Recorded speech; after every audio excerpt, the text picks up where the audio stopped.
A quantidade total anual dos produtos eletrônicos exportados atualmente pelo Japão é de aproximadamente 110 bilhões de dólares. E o setor é o segundo maior produtor de renda depois das exportações automobilísticas. De aparelhos de uso diário até sistemas para a sociedade, enormes quantidades de aparelhos semicondutores são utilizados em todos os tipos de equipamento. A metade da produção mundial de semicondutores é feita no Japão.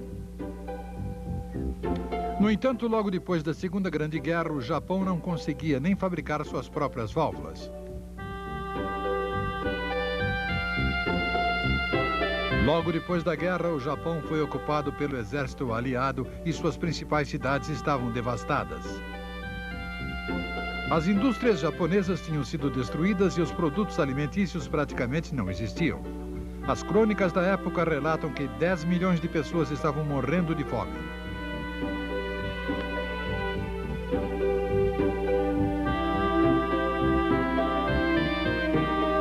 Com tanta gente procurando comida, muitas fábricas transformaram suas instalações em hortas. Esta é a fábrica da Toshiba em Kawasaki, logo depois da guerra. Muitos industriais foram responsabilizados por terem fornecido materiais durante a guerra e demitidos de seus postos. As fábricas passaram a ser controladas pelos sindicatos de operários que se formaram no pós-guerra. Passo a passo, o Japão começou a superar a confusa situação deste período.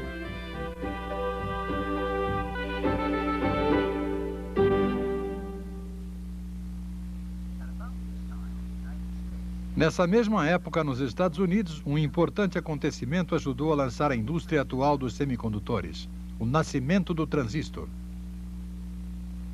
O que estava por trás desse novo componente era uma invenção já antiga, o telefone.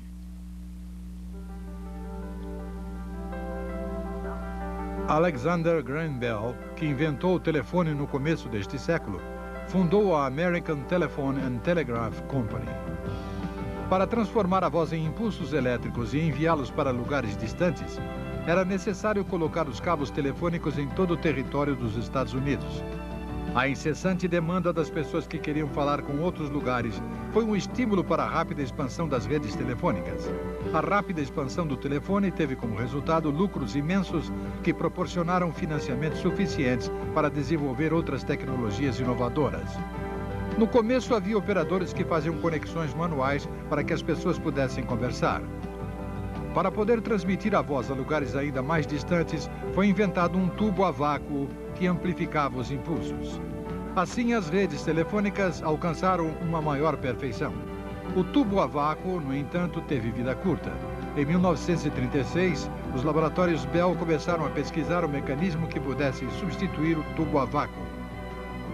No fim de 1947, os pesquisadores obtiveram sucesso ao amplificar os impulsos de voz utilizando um aparelho sólido feito de germânio. Era o nascimento do transistor. No ano seguinte, em junho de 1948, os laboratórios Bell anunciaram sua descoberta deste excelente amplificador baseado no germânio. O anúncio despertou muito interesse entre os especialistas da área. Mas o grande público não deu atenção a esta importante descoberta.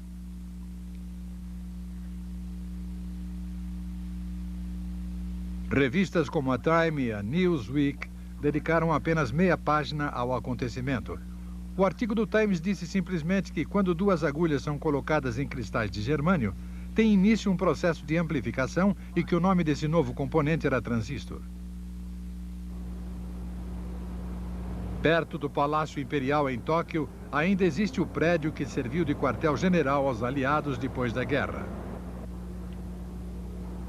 Os primeiros japoneses que leram as notícias sobre o transistor foram dois cientistas, o professor Yasushi Watanabe, da Universidade Tohoku, e Sakuji Komagata, diretor do Instituto Japonês de Ciência e Tecnologia Industrial. Eles compreenderam a importância desta descoberta e decidiram contatar as partes interessadas para iniciar um círculo de estudos sobre o transistor. No centro de Tóquio, perto da residência oficial do primeiro-ministro, há um complexo abandonado totalmente coberto de era. É tudo que restou do primeiro laboratório eletrotécnico que estava sob a jurisdição do Ministério da Indústria e Comércio Internacional. O Círculo de Estudos do Transistor iniciou reuniões regulares neste local a partir de outubro de 1948. A pessoa encarregada da preparação dessas reuniões foi Makoto Kikuchi, que na época era membro do laboratório eletrotécnico.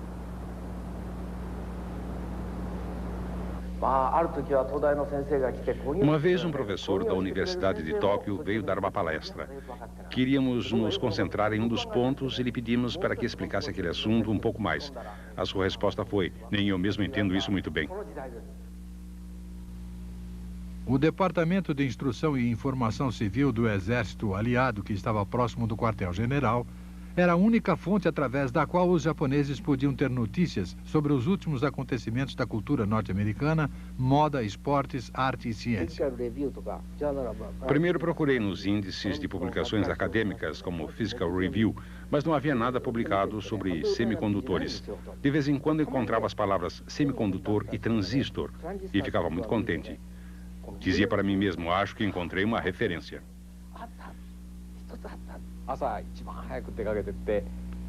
De manhã, eu era a primeira pessoa a chegar ao escritório e assim tinha a última edição de Physical Review só para mim. Passava a manhã copiando os artigos à mão. Aqui está uma das cópias que eu fiz naquela época. Como o papel era artigo raro, tudo está escrito em caracteres pequenos. Copiei tanta coisa que daria uma pilha de papel de 2 metros de altura. No início, copiava apenas as coisas importantes, mas depois comecei a ver coisas que não conseguia ainda entender sem ter o texto todo. Por isso, decidi começar a copiar os textos completos.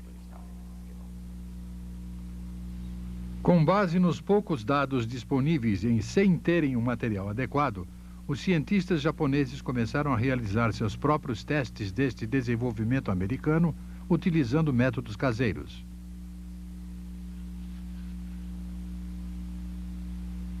Em uma das subsidiárias do laboratório eletrotécnico, localizada nos arredores de Tóquio, Michio Hatoyama, chefe da seção de física, e seus colegas começaram a tentar a fabricação do transistor. O velho laboratório de madeira era conhecido como um estábulo. Pedimos ao Sr. Hatoyama para fazer diante de nós essa antiga experiência. Ele e seus colegas sabiam que se colocassem 2 agulhas nos cristais, aconteceria o fenômeno da amplificação. Mas eles não conheciam o conceito da amplificação em estado sólido. Só depois de eles terem visto esse fenômeno com os próprios olhos, conseguiram desenvolver suas próprias teorias.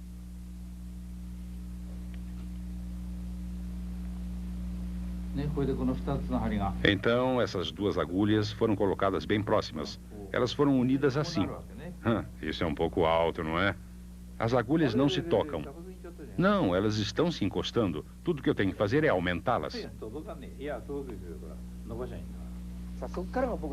Makoto Kikuchi testou esse transistor experimental. Se as pontas destas 2 agulhas estão muito afastadas uma da outra, o fenômeno não acontece. De qualquer forma, temos que colocá-las juntas. O que eu fiz foi instalar um microscópio, colocar as agulhas e depois ligá-las a um circuito elétrico. Se os 2 medidores se movimentassem quase em paralelo, poderíamos dizer que tínhamos conseguido que o fenômeno acontecesse. Como era isso que eu devia fazer, minha pesquisa a partir de então era chegar aqui todos os dias de manhã, tomar uma xícara de chá e depois sentar e olhar pelo microscópio. Em primeiro lugar, eu pegava as 2 agulhas assim e as colocava na posição mais próxima. Era difícil porque nós não tínhamos o equipamento para fazer os ajustes necessários. E quando eu achava que as agulhas estavam no lugar certo, colocava a corrente elétrica. Mas embora eu fizesse isso uma e outra vez, nada acontecia. Fiquei quase 2 meses fazendo isso sem nenhum sucesso. Na nossa opinião, esse fato era uma descoberta maravilhosa. E como queríamos fazer acontecer esse fenômeno com nossos próprios meios, não medíamos esforços. Na verdade, era impossível. Os cristais não serviam, como descobrimos mais tarde.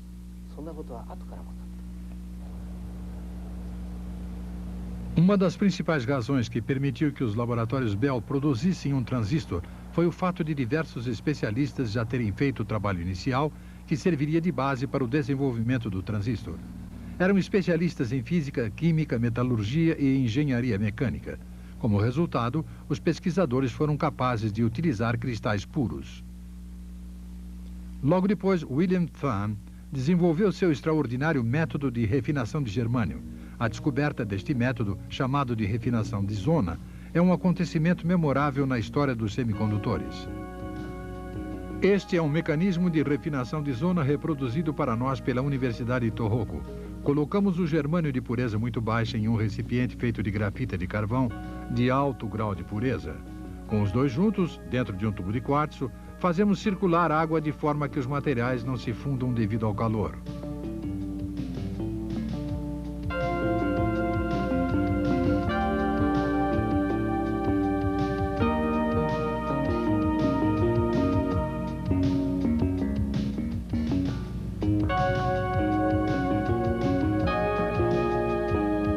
Este mecanismo funciona como um enorme forno de micro-ondas. Quando a corrente elétrica de alta frequência enviada a partir daqui passa pela bobina, o germânio que está dentro derrete e as impurezas flutuam na superfície do líquido.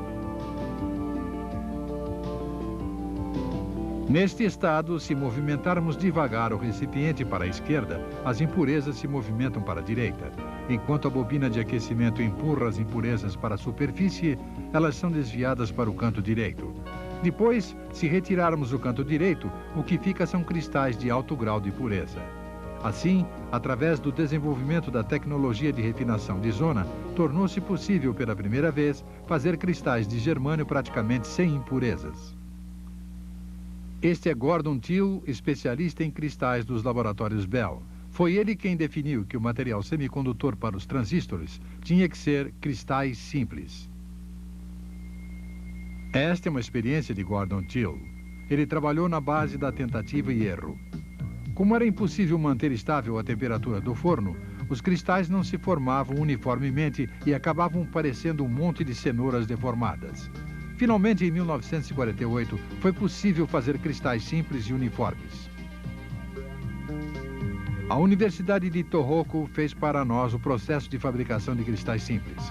Colocamos cristais de germânio com elevado grau de pureza e os colocamos em um crisol que depois foi colocado dentro de um forno. Colocamos os grãos de cristal para transformá-los em cristais simples em uma biela giratória. Depois fechamos bem o forno e injetamos um gás inerte. Quando enviamos corrente elétrica de alta frequência através da resistência de aquecimento enrolada no tubo de quartzo, o germânio no seu interior derrete.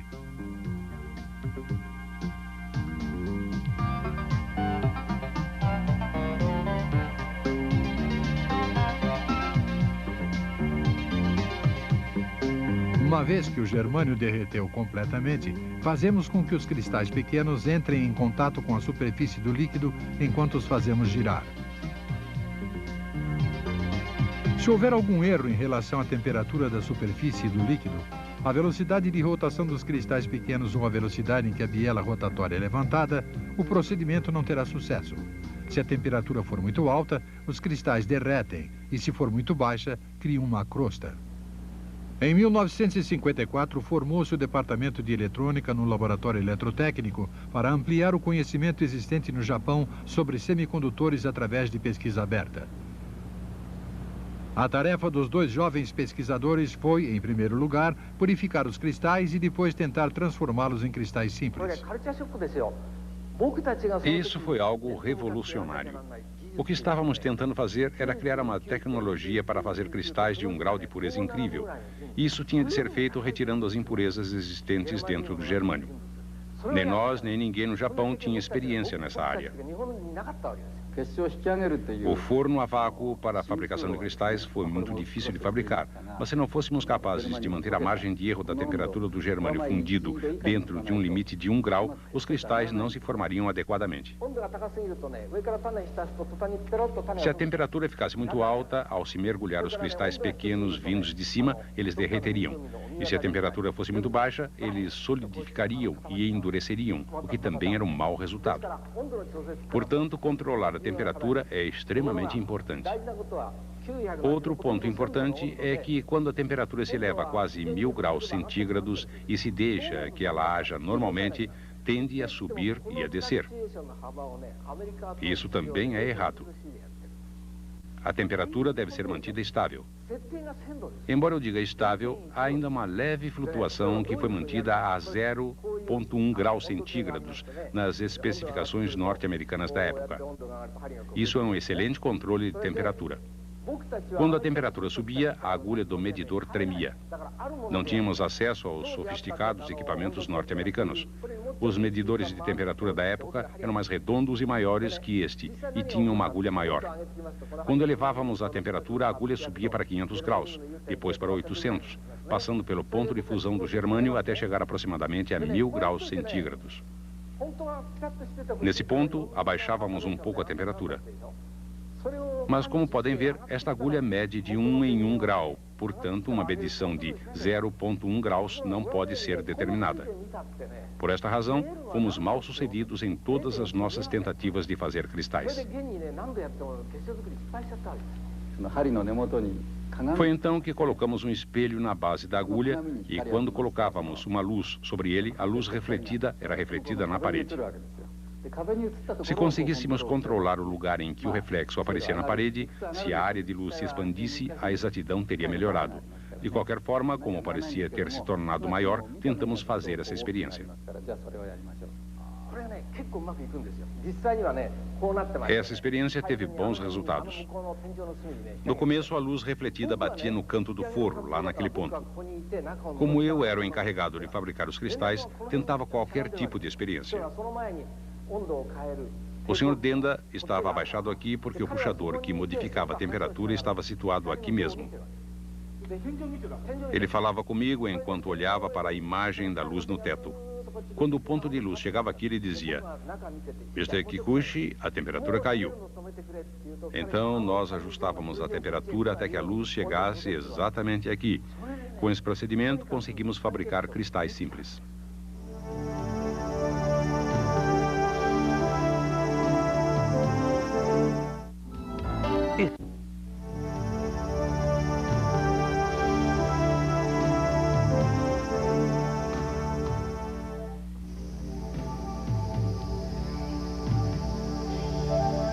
Em 1955, quando foi fundado o Instituto de Pesquisa de Comunicações Elétricas na Universidade de Tohoku, foi designada uma sala para o Dr. Junichi Nishizawa, que era um professor assistente.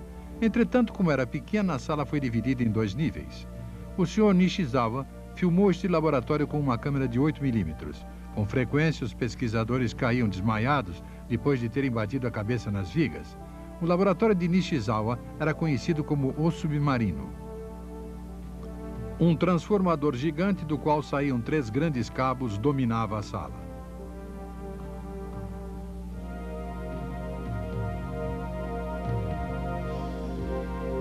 Na frente dos cabos foi colocado um equipamento comum de emissora de rádio.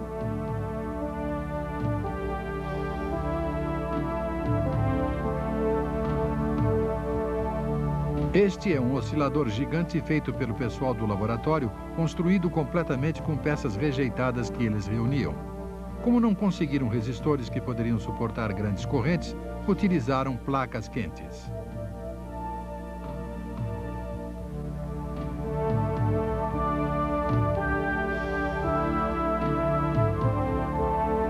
Em lugar de capacitadores de grande volume que poderiam suportar altas voltagens, utilizaram latas que eles mesmos enchiam de óleo.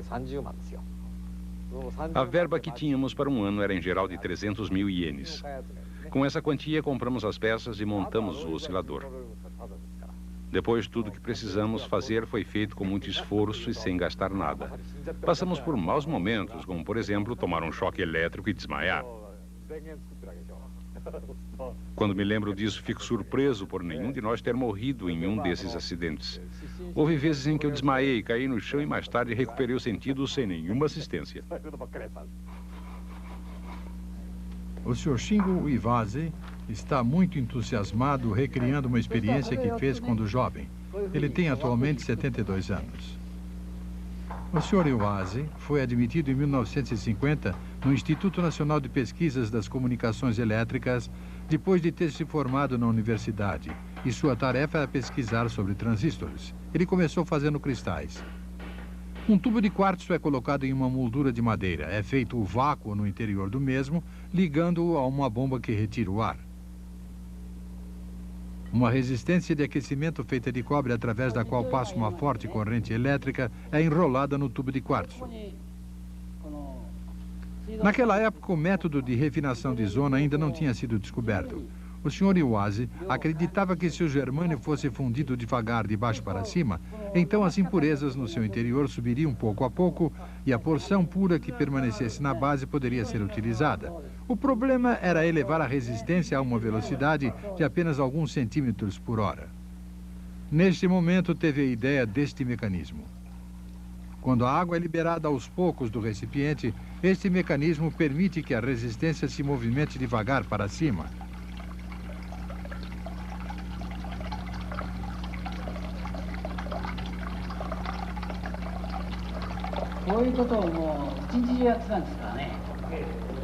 Naquele tempo as coisas eram diferentes. Não tínhamos o golfe para nos distrair. Eu trabalhava praticamente o dia todo nesta experiência. Mas como era algo novo, era extremamente interessante e eu estava completamente absorvido pelo trabalho.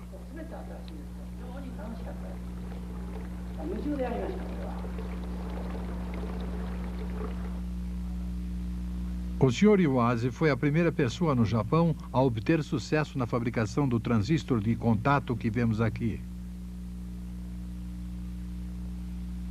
Este é o rádio de bolso que utilizou o primeiro transistor japonês.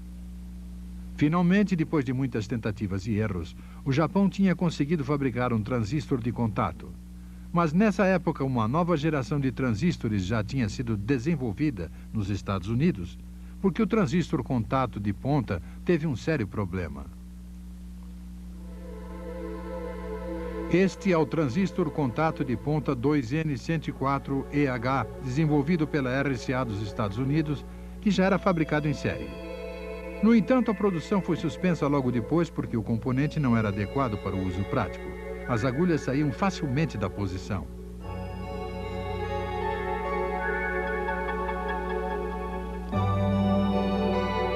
Tentaram fixar as agulhas com resina.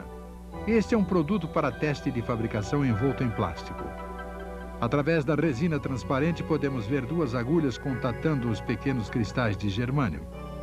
Entretanto, devido às mudanças de temperatura, a resina expandia e se contraía, e as agulhas acabavam ficando fora da posição. Finalmente, a RCA abandonou a produção em série do transistor.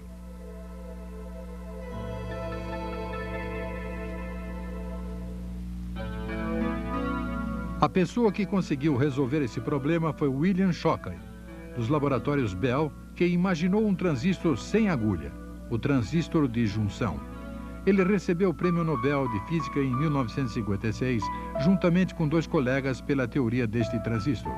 A invenção deste transistor de junção abriu caminho para o desenvolvimento da indústria dos semicondutores. Este é um dos primeiros transistores de junção feito nos laboratórios Bell. Os cristais de germânio estão no meio desta massa que parece uma bala.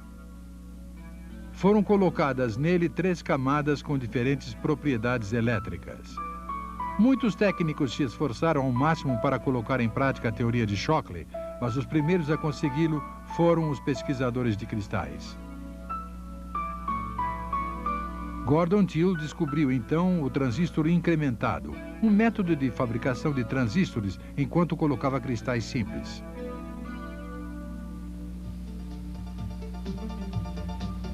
É assim que se fazem os transistores incrementados. Durante a produção das sementes de cristal são acrescentadas as impurezas do tipo P, quer dizer, elementos elétricos com propriedades positivas, como por exemplo o galho. O galho forma então uma camada fundida nos cristais em crescimento, que se torna uma camada do tipo P. Depois de 10 segundos, são acrescentadas impurezas do tipo N, tais como o antimônio, de forma que uma camada do tipo N cresce embaixo da do tipo P. Os cristais formam então um sanduíche NPN. Estes são os grãos de cristal que foram realmente colocados. Depois de esfriarem, os cristais são retirados. No meio desta massa forma-se uma camada do tipo P. Ela é cortada cuidadosamente em fatias. Quando colocamos na horizontal uma dessas fatias, aparece uma linha branca. Essa é a camada do tipo P. As camadas do tipo N aparecem a ambos os lados da camada do tipo P, como se formasse um sanduíche. Ao cortar faixas, elas se transformam em barras perfeitas.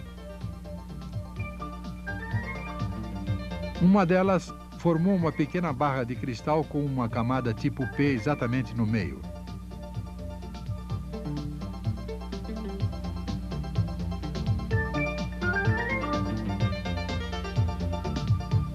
Ligando eletrodos a cada camada de sanduíche NPN, o processo está terminado. Este é um transistor incrementado. Com a tecnologia atual dos semicondutores, cortar barras perfeitas de cristal não representa nenhum problema. Os cortadores de diamante de alta velocidade podem fazer esse trabalho com precisão.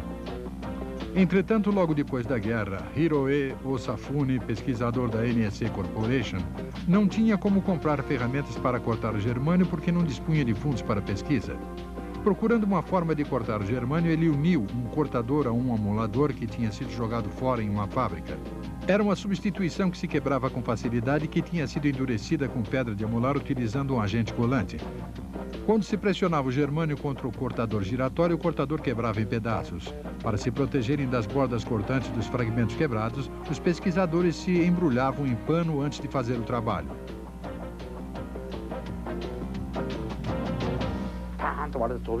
A única coisa que eles precisavam fazer era aumentar a velocidade para aproximadamente 3.300 revoluções por minuto.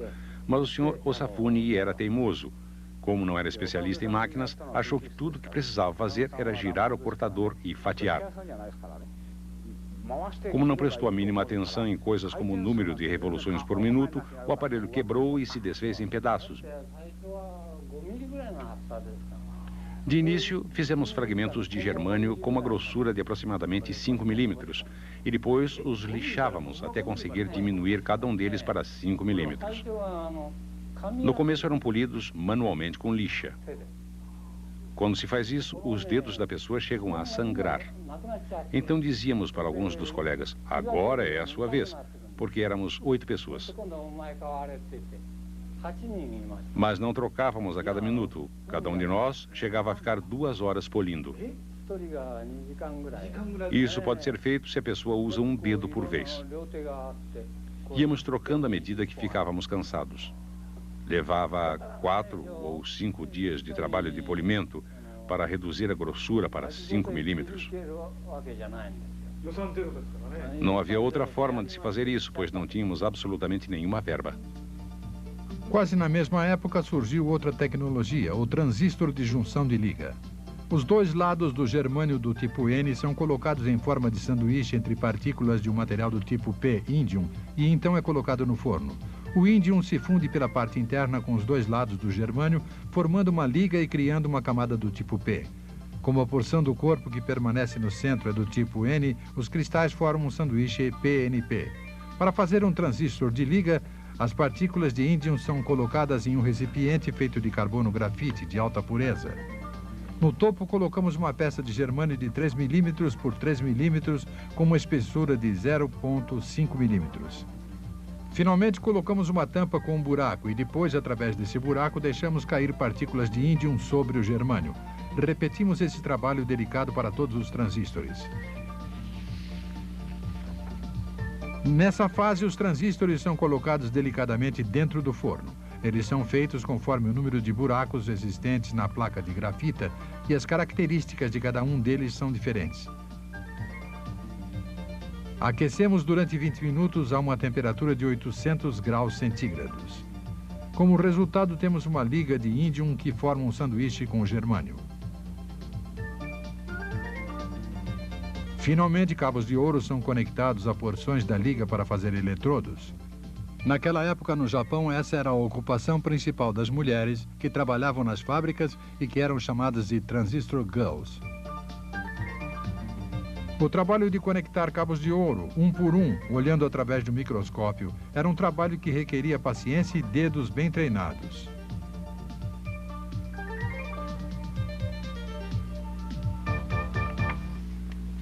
Em maio de 1952, os laboratórios Bell organizaram um simpósio e tornaram pública a tecnologia dos transistores.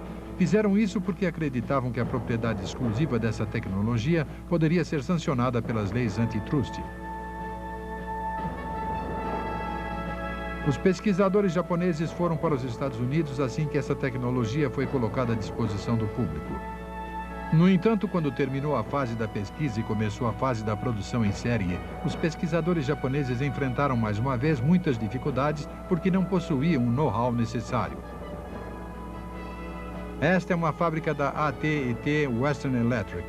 Na época, a Western Electric era uma fábrica que trabalhava com os laboratórios Bell. Naquela época, todas as fábricas norte-americanas recebiam cordialmente os pesquisadores japoneses que vinham para os Estados Unidos. Como essa indústria estava apenas começando, todos se ofereceram para que os japoneses fizessem visitas às fábricas. Ninguém imaginava naquela época que os japoneses poderiam vir a ser fortes competidores no setor de semicondutores. Logo depois, as empresas japonesas começaram a procurar parceiros para conseguir know-how técnico. Hitachi assinou um contrato com a RCA. Estes são antigos dados confidenciais.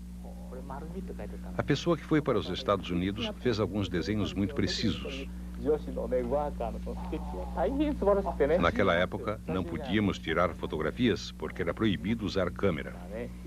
Por outro lado, esses detalhes não eram fornecidos nas publicações da RCA. Foram descritos diversos assuntos, como know-how mais detalhado, as razões para se fazer o produto e coisas semelhantes. A razão de conservar estes documentos é o fato de que algum dia foram considerados da maior importância.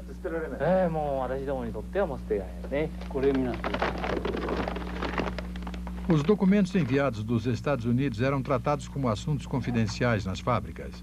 O Safune, que trabalhava para a NEC, tinha sempre um caderno de notas no bolso para registrar tudo o que via, ouvia e pensava e que depois enviava para a matriz. Não são só esses. Outros, sobre know-how industrial, ainda estão arquivados. Seus rascunhos e gráficos eram transformados em explicações e desenhos detalhados no seu quarto de hotel. Na sua opinião, todo esse material serviria de base para a construção de componentes quando ele voltasse para o Japão. As máquinas feitas conforme os dados trazidos pelo Sr. Osafune e outros técnicos dos Estados Unidos naquela época são utilizados ainda hoje nas fábricas japonesas.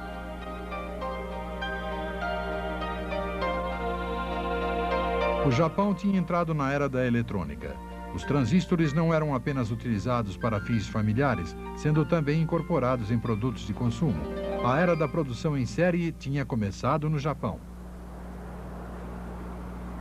Confiando nas possibilidades futuras dos transistores, a Texas Instruments, uma empresa especializada em equipamento para perfuração de petróleo, com sede em Dallas, Texas, contratou Gordon Thiel, que trabalhava para os laboratórios Bell. Thiel foi bem sucedido em desenvolver o transistor com base em silício para a Texas Instruments. Isto permitiu que a empresa entrasse no setor dos semicondutores. Utilizando este transistor, Regency desenvolveu um rádio de bolso. Em 1945, quando foi lançado no mercado, seu preço de venda era de $49,95. Sales aproveitou a popularidade do rock and roll na época. Houve vendas da ordem de 100 mil unidades, fato sem precedentes no mercado americano. O lugar da Texas Instruments no setor dos semicondutores estava garantido. Esta é a sede atual da Sony, que domina o distrito de Gotanda, em Tóquio. Na época, o nome da empresa era Tokyo Telecommunications Engineering Corporation. A companhia lançou o primeiro radiotransistor no mercado japonês um ano depois da Texas Instruments. O preço de venda era de aproximadamente $52,45. Utilizava um transistor de germânio do tipo incrementado. A empresa começou a fabricar este transistor depois de ter comprado a patente básica e os direitos de fabricação da Western Electric. Embora a Western Electric vendesse os direitos de patente, não vendia o know-how de fabricação.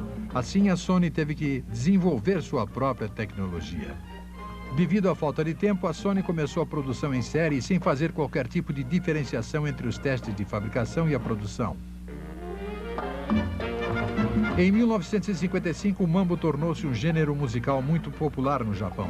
Portanto, o rádio transistor foi recebido com entusiasmo pela juventude que adorava os ritmos latinos. O resultado da tecnologia de fabricação era que apenas 5 de cada 100 transistores fabricados tinham condições de serem utilizados, corroborando a opinião dos técnicos da Western Electric, que acreditavam que os transistores incrementados não deviam ser utilizados em rádios. Vamos ver como são fabricados os transistores incrementados. Quando o galho é introduzido nos grãos de cristal, forma-se nos cristais uma fina camada do tipo P. Ao se acrescentar antimônio, formam-se os cristais do tipo N, que formam, por sua vez, uma camada do tipo P no meio. Os problemas com o antimônio acontecem durante a retirada. Ele se quebra e a camada do tipo P que está no meio desaparece ou fica muito fina. Esta camada do tipo P que vemos aqui foi invadida pelo antimônio e está quase sumindo.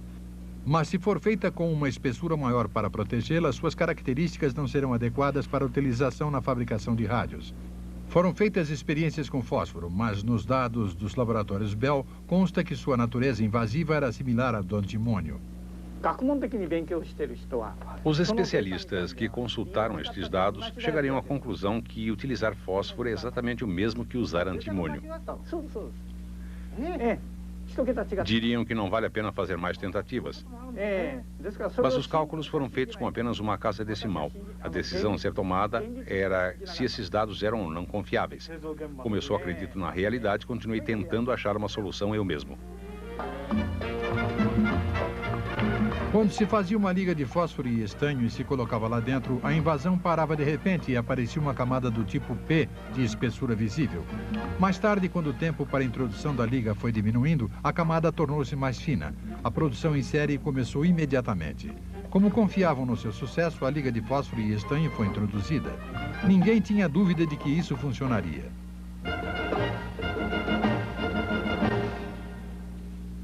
No entanto, foi um fracasso que teve como resultado o colapso total da linha de produção. Bem no meio do boom do mambo, a produção de rádios ficou completamente parada. A Sony enfrentou a pior crise da sua história.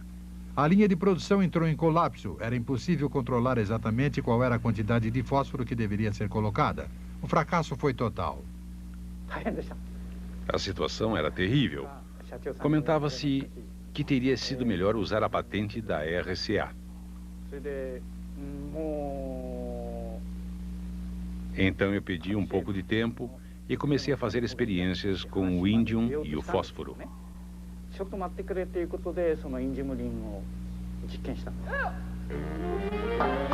O que acontecia com a liga de fósforo e de estanho é que a densidade do estanho era muito grande e que a quantidade de fósforo que entrava não se fixava. Os pesquisadores da Sony começaram a pensar no que aconteceria se fosse colocado na liga índium na mesma densidade juntamente com fósforo. O resultado acabou aparecendo. Apareceu uma camada fina do tipo P. As características do transistor melhoraram e o desempenho do rádio melhorou muito. Uma experiência sem precedentes tinha dado a volta por cima quando a situação parecia não ter saída. Acho que o rendimento estava próximo de 90%. E afinal, não precisamos nem pagar direitos de patente, nem muito menos a patente básica. Isso porque o próprio processo tornou-se uma patente.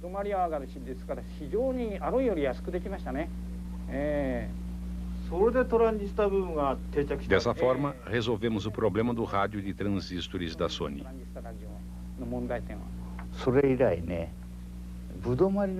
Como eles não estavam preocupados com o rendimento, eu pensava que estavam apenas sendo imprudentes. Mas depois descobri que não havia necessidade de ter medo disso. Ao resolver os problemas, o rendimento aumentou e os lucros começaram a entrar. Tínhamos deixado para trás esse tipo de pensamento. Mambo, rock and roll e outros ritmos. Essas novas formas musicais que apareceram uma atrás da outra criaram uma demanda explosiva para os rádios de transistores. Os rádios vendiam como água assim que saíam da fábrica. Com base neste sucesso, a Sony continuou avançando e fazendo progressos. Quando houve o boom do rádio a transistores, os fabricantes elétricos seguiram os passos da Sony. Não se passou muito tempo e o mercado entrou em uma era de incrível concorrência. Esta concorrência fez com que os preços dos transistores caíssem cada vez mais e sua qualidade aumentou muito. A concorrência foi mantida pelos hábeis dedos das mulheres que trabalhavam nas fábricas japonesas, as Transistor Girls. Logo depois, o Japão iria se tornar o líder mundial na fabricação de transistores de germânio.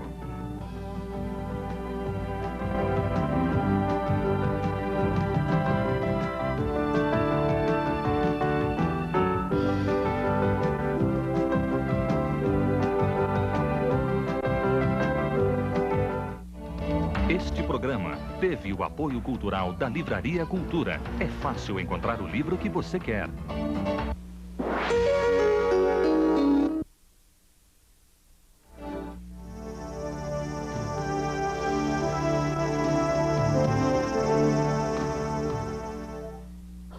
O total de produtos eletrônicos exportado atualmente pelo Japão é de 110 bilhões de dólares aproximadamente. Em todos eles são utilizadas grandes quantidades de semicondutores. O Japão começou a seguir os passos dos Estados Unidos neste setor em plena época do pós-guerra e em 1959 tornou-se o primeiro produtor mundial de transistores. Entretanto, os Estados Unidos haviam avançado substituindo o germânio por silício, material com que eram fabricados até mesmo os circuitos eletrônicos. Em 1962, o primeiro-ministro japonês Hayato Ikeda, que estava visitando a Europa, foi acusado de ser um vendedor de transistores pelo presidente francês Charles de Gaulle. Esta cena mostra o recrutamento de operárias para uma fábrica. Eram conhecidas como Transistor Girls. Os 3 requisitos para passar no teste de aptidão eram boa visão, mãos hábeis e perseverança. Moças pacientes provenientes do interior eram recrutadas em grandes quantidades. Depois de intensa preparação e treinamento, as moças passavam a trabalhar nas linhas de montagem. Cada empresa tentava segurar e treinar as melhores Transistor Girls. Na época, esse era o melhor caminho para vencer a guerra da produção. Apesar dos dedos hábeis e da perseverança dos seus empregados, os índices de produção não eram satisfatórios.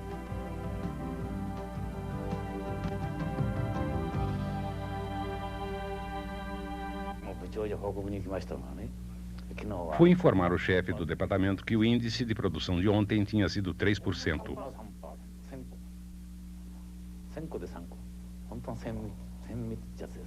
Isso significa que apenas 3 peças de cada 100 eram aproveitáveis. O resto eram produtos de qualidade inferior. Na verdade, eu torcia para não precisar informar um resultado de 0% no dia seguinte. Não pode haver nada pior que um índice de produção de 0%. Isso é um pesadelo para um gerente.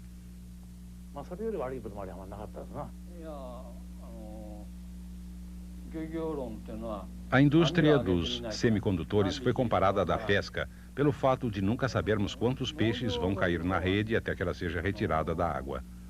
Também foi comparada à agricultura, porque se o tempo for ruim, as colheitas também o serão. Os resultados da colheita são ruins, especialmente no verão, quando a temperatura e a umidade têm índices elevados.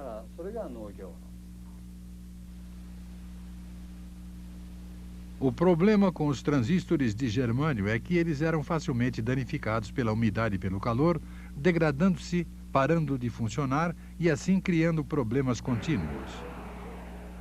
Uma das maiores ameaças à segurança de nossa nação é a possibilidade de os nossos inimigos atacarem com bombardeiros carregados com armas nucleares. Esses bombardeiros podem atacar em velocidades supersônicas, em diversas direções e altitudes para confundir a nossa defesa e retardar o envio de armas interceptivas. Em um ataque em massa, os bombardeiros de alta velocidade podem estar sobre nós antes de termos conseguido identificar seu rumo, e então será muito tarde para agir.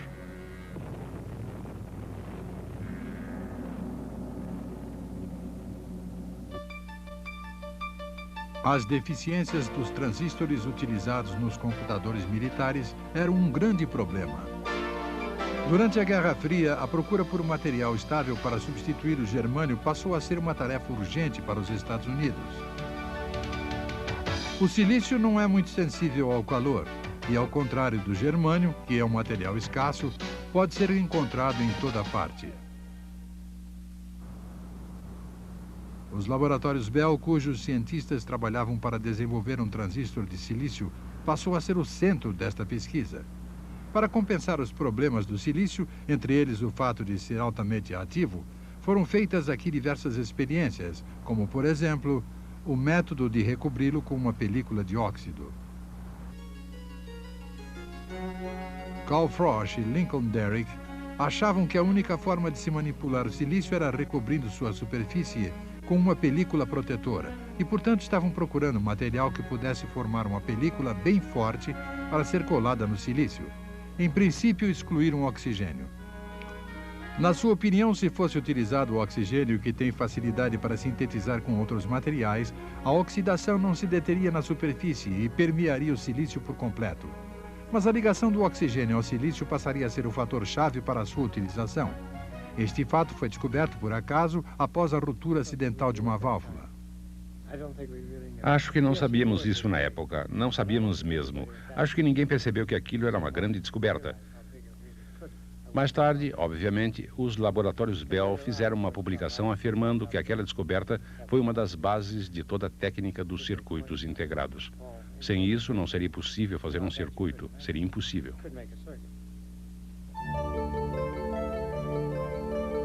A AT&T, que previu a chegada da era das comunicações via satélite, começou a pesquisar incessantemente as baterias solares.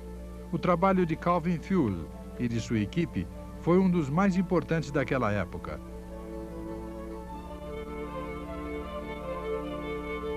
Fuller descobriu o método de difusão da fase de gás.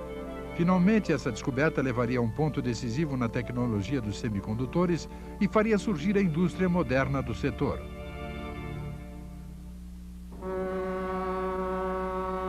Nesse meio tempo, uma empresa no Japão tinha previsto a mudança do germânio para o silício e se dedicou a produzir silício de alto índice de pureza. A High Silicon Company está situada no porto de Okaishi City, município de Mie. A empresa dedica-se a refinar silício para ser utilizado em semicondutores. Com uma produção de 90 toneladas desse material, é o maior produtor mundial. Isto é silício metálico em forma de pó procedente da Noruega. Seu grau de pureza é de 98%.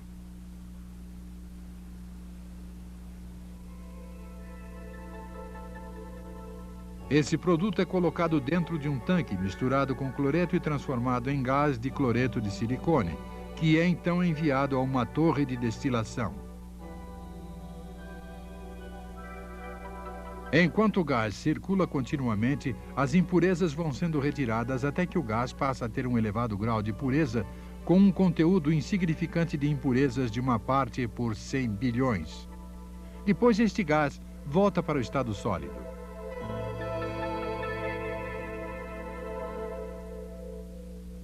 Esta é uma gigantesca caldeira elétrica para transformar o gás de silício em silício sólido. Os técnicos colocam aproximadamente 100 bielas de silício como semente, que são retiradas de produtos já fabricados. A eletricidade passa através das bielas enquanto o gás de silício circula ininterruptamente durante 5 dias. Nesse período, as bielas chegam a uma espessura de aproximadamente 10 centímetros. Este trabalho não tinha sido mostrado anteriormente nem para as pessoas que trabalham no setor de semicondutores. Este processo é uma tecnologia japonesa que foi desenvolvida de forma independente há 30 anos. A High Silicon é uma subsidiária que se separou da Chiso Corporation do município de Kumamoto.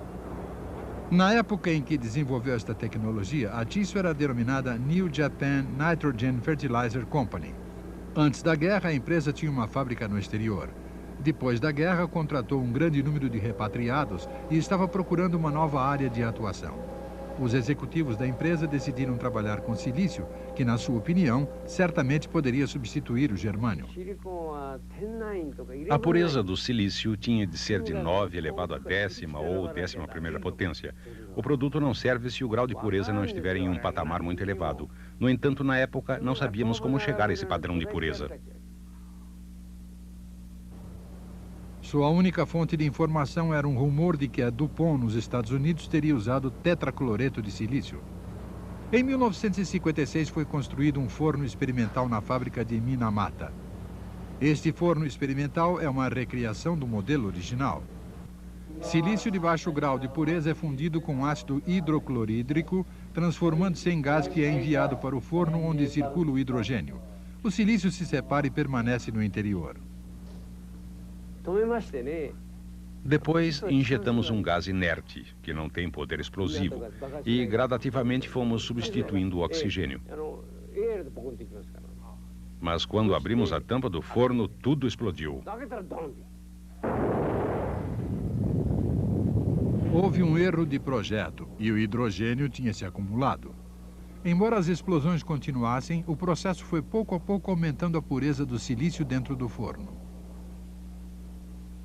Em 1958, começaram a construir uma fábrica no município de Chiba, em um terreno que tinha sido parte de uma floresta de pinheiros. O preço do terreno era barato e o ar era puro. Foi construído um forno de quartzo e a produção começou no final de 1959. Todos esperavam ansiosos para ver se iria funcionar.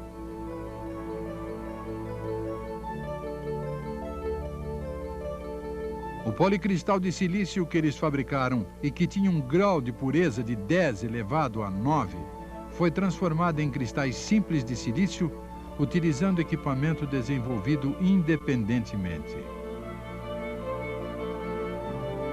Depois cortaram o silício e mediram a sua resistência para julgar a qualidade.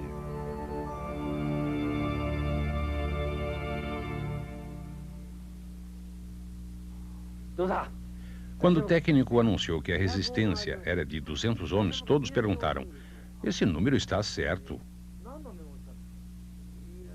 Devo explicar que o índice de resistência muda completamente dependendo da forma em que é medido e depende de diversas condições. Foi então que o técnico disse: tenho certeza absoluta de que o índice é de 100 ohms ou superior. O fato de termos conseguido o índice de 100 ohms ou superior era algo fantástico. Nunca fiquei tão impressionado como naquele dia. Todo mundo comemorou. Os cristais melhoravam a cada dia e, finalmente, eles conseguiram um silício com uma resistência de 1000 ohms. Esse índice era muito superior ao padrão estabelecido nos Estados Unidos. Pensamos que isso era suficiente e, por isso, fomos visitar o Ministério da Indústria e do Comércio Internacional com muito orgulho e confiança. Conseguimos, falamos para eles. Mas a reação do Ministério não foi boa. Eles perguntaram: seu método de medição é confiável? Eles não acreditaram em nós. Sem sequer verificar, disseram que não valia a pena utilizar esse tipo de produto doméstico. Ficamos muito aborrecidos com eles.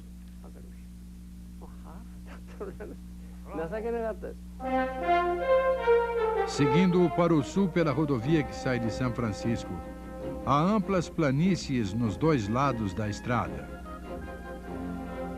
Esta área é conhecida popularmente como Silicon Valley.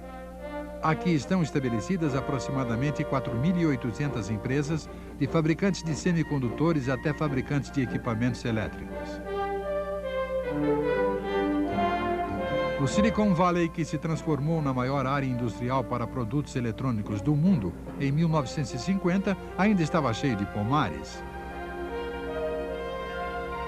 Nesta região, em 1950, o Dr. William Shockley, que descobriu o transistor de junção, recrutou jovens com alto nível de inteligência, vindos de todas as partes dos Estados Unidos, e fundou a Shockley Transistor Laboratories. Este foi o início do que hoje é o Silicon Valley. Estas são as pessoas, as melhores e mais brilhantes selecionadas pelo Dr. Shockley. Foram a força motriz que criou a indústria dos semicondutores. Entre eles estava o já falecido Robert Noyce, que é considerado o pai da indústria americana de semicondutores.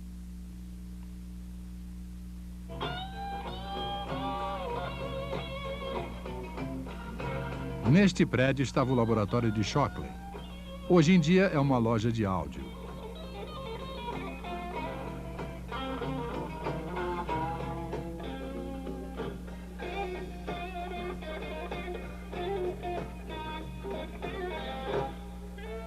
Os jovens, inspirados pelo Dr. Shockley, logo perceberam que ele não era um bom negociante e começaram a procurar outras oportunidades.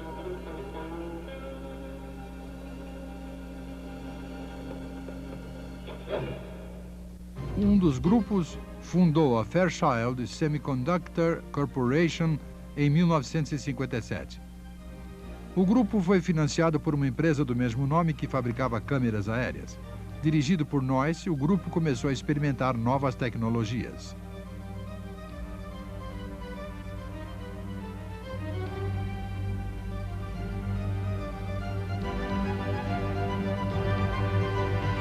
O primeiro produto que fabricaram foi o transistor de mesa, que era a tecnologia mais avançada da época. A IBM, que estava envolvida em contratos militares, ficou sabendo da nova tecnologia desenvolvida pela Fairchild. Inicialmente, os pedidos da Fairchild não passavam de 100 unidades, mas foram aumentando aos poucos, e a Fairchild abriu uma rede de fábricas.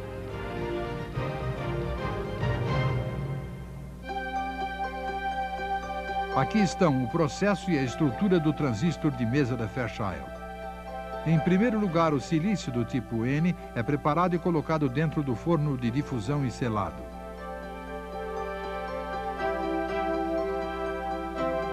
Este líquido é um composto de boro utilizado como impureza do tipo P. É misturado com um gás inerte e injetado dentro do forno. A proporção de gás de boro introduzida é cuidadosamente ajustada. Isso é devido a que a espessura da camada do tipo P, que se forma em cima da superfície do cristal, varia de acordo com a densidade do gás e do tempo de aquecimento.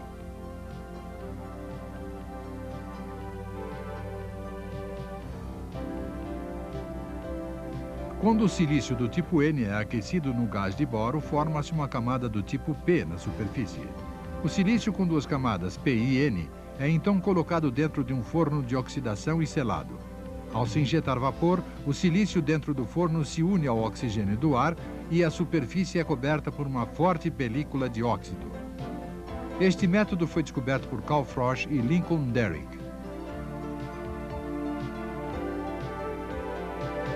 A fina camada roxa é a película de óxido.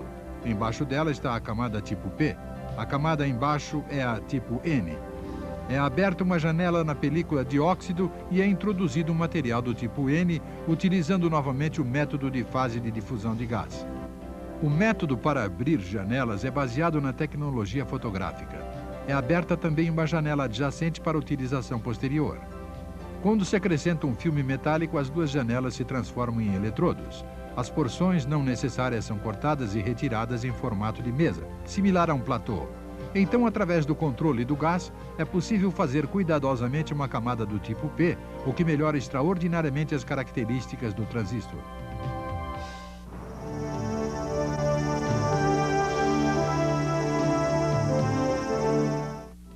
Este programa tem o apoio da Livraria Cultura. É fácil encontrar o livro que você quer.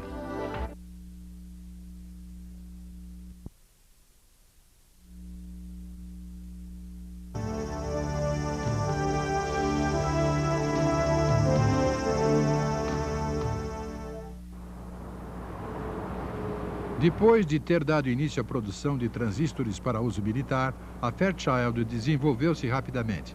Mas um acontecimento imprevisto ameaçava o futuro da empresa.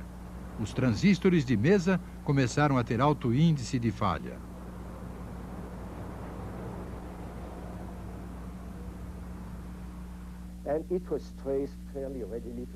Logo percebemos que o problema era quando os colocávamos em uma lata ou em uma janela, jogávamos algum tipo de material na lata. E, obviamente, um pouco deste material, que denominamos de OVNI, objetos voadores não identificados, caía sobre o material. Se caísse sobre algum contato, podia provocar um curto-circuito. Então a Fairchild desenvolveu o transistor planar, em que o silício era completamente recoberto por uma película de óxido e protegido contra a contaminação.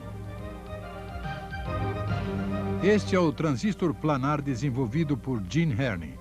Não há nada protuberante da superfície de cristal de silício a não ser os eletrodos necessários, o que faz o transistor à prova de contaminação. Esta era a tecnologia planar denominada também de difusão seletiva, que combina a película de óxido, fotogravura e a difusão de fase de gás das impurezas. O transistor planar conquistou o mercado proporcionando grandes lucros. A Fairchild, que tinha estado praticamente à beira da falência devido à contaminação que comprometia o transistor de mesa, começou a progredir e a se tornar uma empresa gigantesca.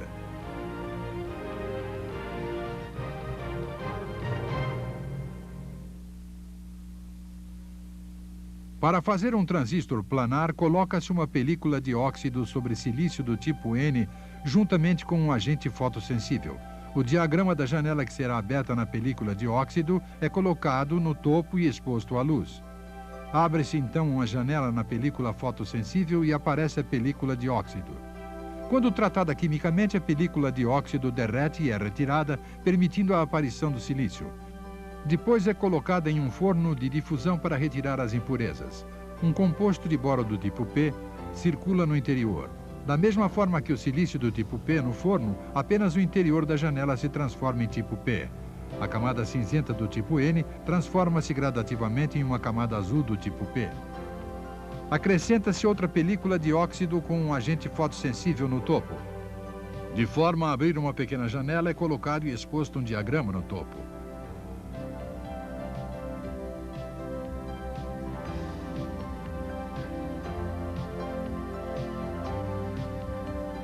Abre-se assim uma pequena janela no topo da camada do tipo P. Novamente utiliza-se a difusão de fase de gás para aplicar um material do tipo N. Da mesma forma que com a camada do tipo P, apenas o interior da janela é transformado em tipo N. Mais uma vez, tudo é coberto completamente com uma película de óxido. Aplica-se um agente fotossensível e um diagrama é colocado no topo e exposto.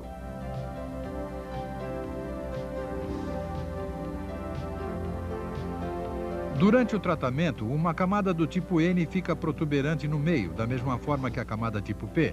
Então é acrescentada uma película de alumínio juntamente com um agente fotossensível e diagramas de eletrodos. Depois é exposto.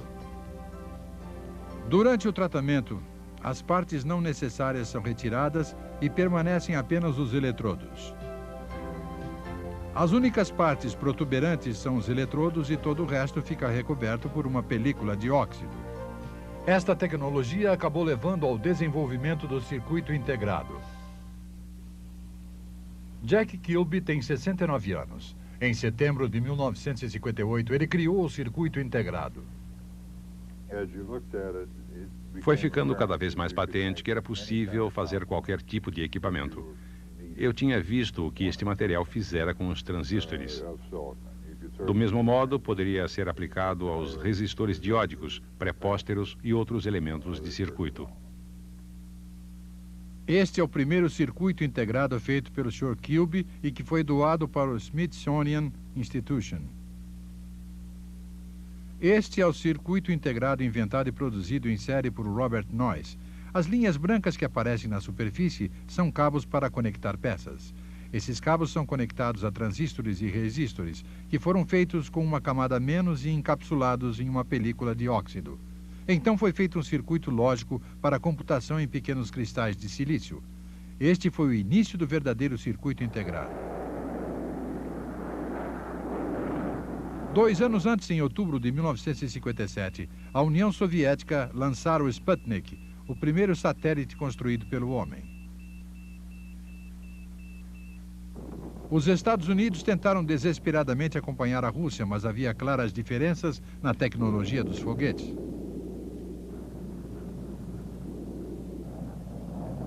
A União Soviética lançou um homem ao espaço, deixando os Estados Unidos surpresos.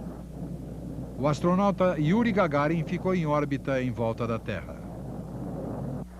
10 meses depois da União Soviética, Os Estados Unidos também colocaram um astronauta em órbita, mas o foguete não conseguiu igualar o Vostok de fabricação soviética.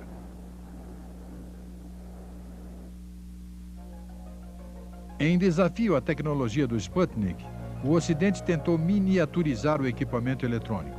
Em 1957, J.W.A. Dummer, do British Royal Radar Establishment, fabricou circuitos de silício em escala reduzida.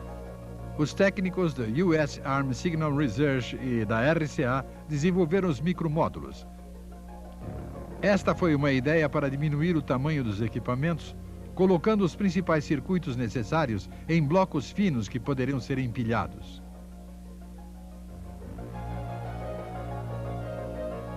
Os técnicos da Westinghouse desenvolveram o conceito de eletrônica molecular. Embora houvesse algo parecido com o modelo, não estava muito claro como fazê-lo e qual seria sua estrutura.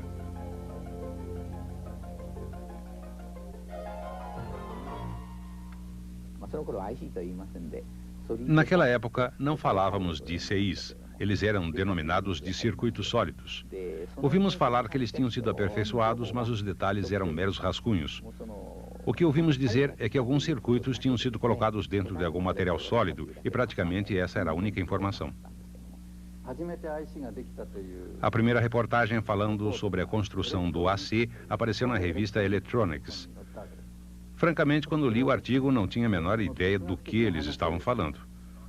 Estávamos tratando o assunto como algo sem importância, mas o Sr. Kikuchi disse: "Isso é estranho. Será que estão falando sobre alguma nova tecnologia?" Isso nos fez pensar duas vezes e começamos a pesquisar sobre os circuitos integrados.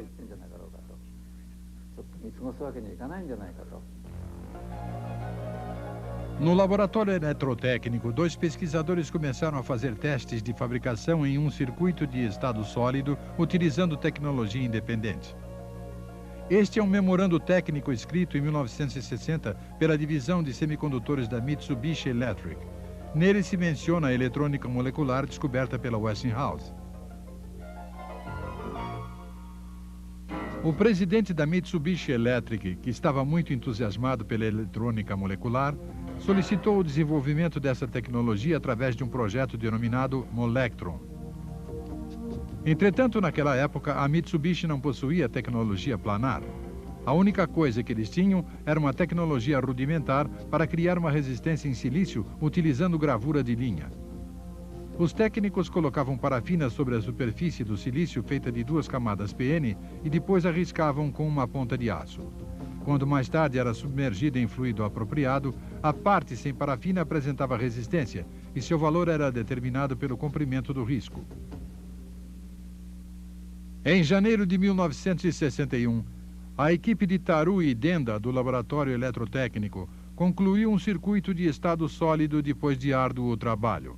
Eles construíram, dentro de um chip de cristal de germânio, um transistor, um resistor e um condensador que foram conectados com cabos e fixados com resina. Este foi o primeiro circuito integrado japonês.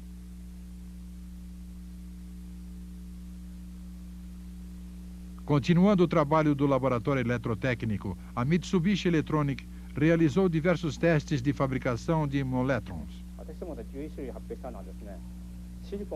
Anunciamos 11 tipos. O silício era silício, mas naquele tempo não podíamos utilizá-lo na tecnologia de transistores.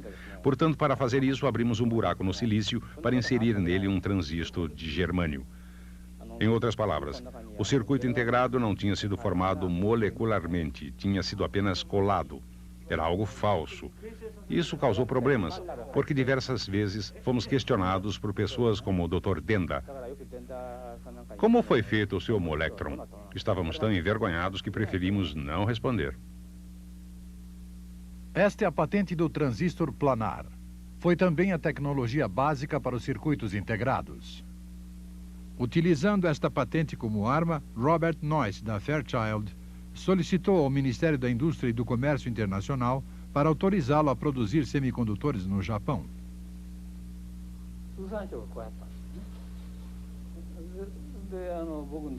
A resposta do Ministério foi negativa. Quando viu isso, veio me visitar e disse que não tinha conhecido ninguém que fosse mais cabeça dura que os caras do Ministério japonês. Por isso, decidiu pedir à NSC para comprar a patente da tecnologia planar. Osafune e Noyce fizeram amizade em uma reunião celebrada durante uma conferência acadêmica. O Sr. Osafune levou as condições de Noyce diretamente aos altos executivos da empresa e eles imediatamente determinaram os direitos exclusivos para a patente.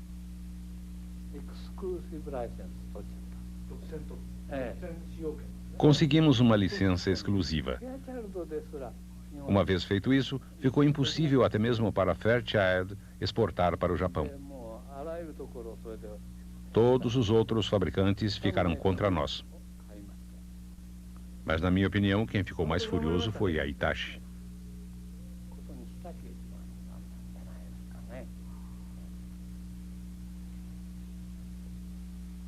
Naquela época, a Hitachi estava trabalhando para implementar medidas que impedissem a degradação dos transistores de mesa.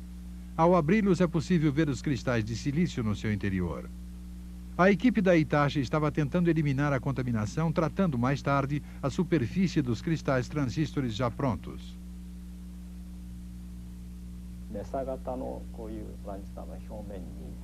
A tecnologia que utilizávamos era colocar uma película fina de óxido, por exemplo, quartzo, sobre a superfície do transistor de mesa já pronto e, dessa forma, tentávamos proteger a superfície do vapor e outras impurezas.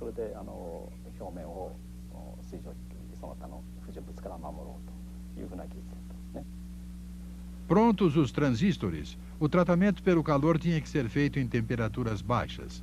De vez em quando, o material orgânico do óxido de silício se transformava em gás. Esse gás circulava no forno e os wafers foram colocados no interior para ver o que acontecia. A superfície ficou recoberta com uma película de óxido de silício. Mas fazer essa película dissolvendo um composto orgânico em baixa temperatura é muito diferente de fazê-la com quartzo em altas temperaturas. Fica muito áspera e cheia de buracos, de forma que o vapor acaba invadindo tudo através desses buracos. Como esse método não estava servindo, resolvemos tentar outro caminho.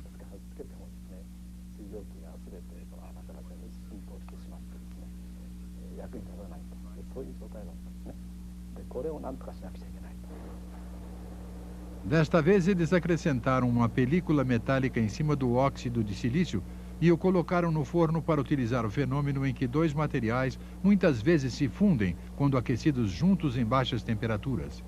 Tentaram muitas combinações de metal e de óxido de silício, mas não conseguiram formar o metal desejado.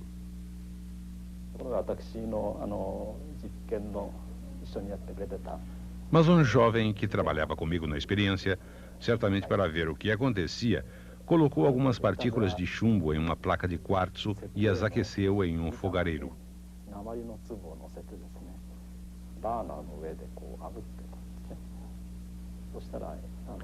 Ao fazer isso, em uma temperatura muito baixa, o chumbo concentrou-se em gotas e apareceram buracos na placa de quartzo, através dos quais o chumbo foi embora. Temos aqui uma recriação da experiência.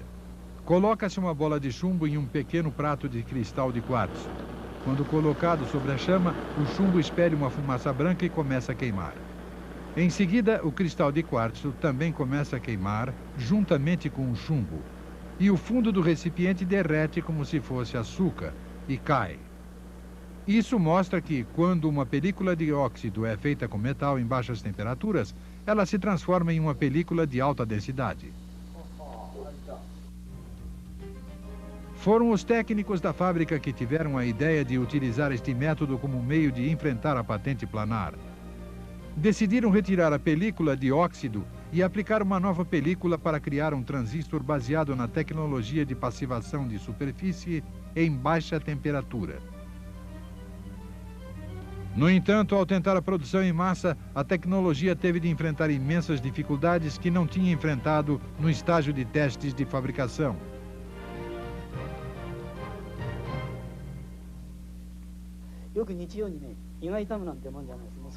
Nossos problemas eram uma tremenda dor de cabeça. Não conseguíamos fabricar nenhuma unidade. Os clientes tinham uma data de entrega E embora tivéssemos dito que poderíamos fornecer 100.000 peças por mês, não tínhamos a mínima condição de fazê-lo. Esse problema não era apenas em uma empresa. Muitas empresas tinham feito pedidos e estávamos sendo criticados em todas as partes. Tínhamos seguido um caminho independente e tínhamos recebido pedidos. Mas quando se recebem pedidos que não se podem cumprir, parece que todo mundo fica contra. Não tínhamos o apoio de ninguém. Mas durante esse processo, os técnicos continuavam sendo treinados. É normal nos negócios que a solução de um problema apareça de repente. Eu gosto da expressão "o sucesso traz sucesso". Quando as dificuldades são enfrentadas com confiança, as empresas conseguem superá-las.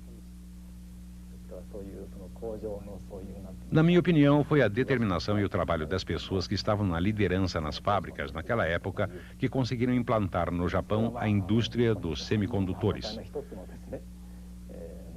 Em outras palavras, eles tinham a tenacidade necessária para aperfeiçoar a tecnologia nacional.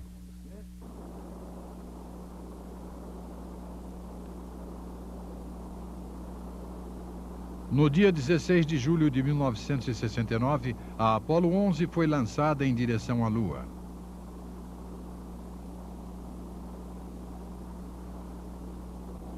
Quatro dias depois, os astronautas caminharam sobre a superfície lunar. Foi um sucesso total, apenas 8 anos depois do presidente Kennedy ter afirmado que seu objetivo era colocar um homem na Lua. O maior sucesso, no entanto, foi o fato dos astronautas terem pilotado eles mesmos a Apollo 11 na viagem de ida e volta da Terra à Lua. Tudo isso foi possível graças a um computador guia extremamente pequeno. O sistema tinha sido encomendado pela NASA ao Massachusetts Institute of Technology, MIT, de acordo com os objetivos do presidente Kennedy. As exigências tinham sido consumo extremamente baixo, alta confiabilidade e um sistema que pudesse ser colocado num espaço não superior a um pé cúbico. Este é o minúsculo computador guia da Apollo 11. É formado por diversos módulos que foram separados de acordo com a sua função. Advertência, controle de voo, sensores e lógica, todos esses módulos foram feitos utilizando-se CIs. Há 60 CIs em cada lado do módulo, 120 no total. Um total de 550 transistores e de 2.826 CIs foram utilizados em todos os mecanismos. O consumo de energia era de apenas 55 watts. Em 1960, no começo do projeto, um CI custava $1.000. 4 anos depois, o custo tinha caído para $25 e 12 anos depois, na época da Apollo 17, o preço de um CI era exatamente $1.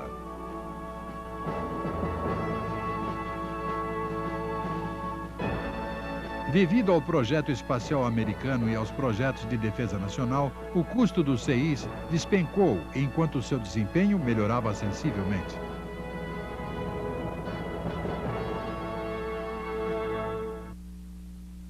Enquanto isso, o Japão aplicava esses resultados aos produtos de consumo.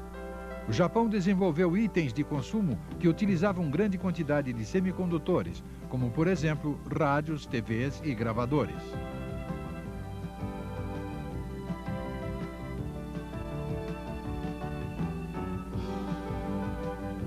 Mais tarde, no fim da década de 60 e durante a década de 70, começou a acirrada competição das calculadoras.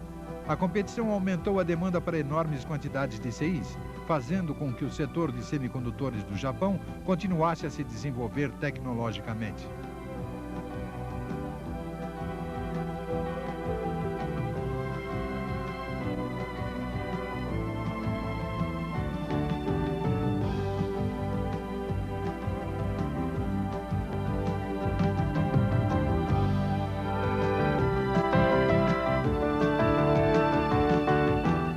Este programa teve o apoio cultural da Livraria Cultura. É fácil encontrar o livro que você quer.